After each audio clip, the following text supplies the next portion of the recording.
வணக்கம். கடன் என்றால் என்ன? மற்றொருவருக்கு இழப்பை ஏற்படுத்தி அவருடைய உழைப்பின் பலனை அவர் தேவைக்கேற்ப அனுபவிக்க விடாமல் தடுத்து அவருடைய உழைப்பின் பலனை அனுபவிப்பதும் உரிமையை பிடித்து வைப்பதுமே கடனாகும். இவ்வாறு பிறருடைய உழைப்பின் பலனையோ உரிமையையோ பிடித்து வைப்பதும் சொந்த தேவைகளுக்காக செலவழித்து திரும்ப கொடுக்காமல் இருப்பதும் வெறும் தவறாக மட்டுமல்ல, பாவமாகவே கருதப்படுகிறது.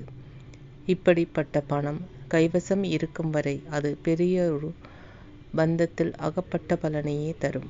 அமைதியின்மை நீடிக்கும். புராணங்களும் பைபிளும் குரானும் என அனைத்துமே கடனை பெரிய பொறுப்பாகவும் பாவமாகவும் பார்க்கின்றன.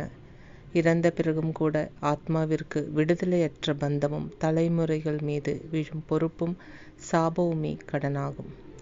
எனவே கடன் என்பது பிறருடைய சம்பாத்தியம், பாவம், அமைதியின்மை, உயிரோடு இருக்கும் போதும் இறந்த பிறகும் தொடரும் பந்தம் மற்றும் தலைமுறைகள் மீது விழும் பொறுப்பும் சாபமும் ஆகும்.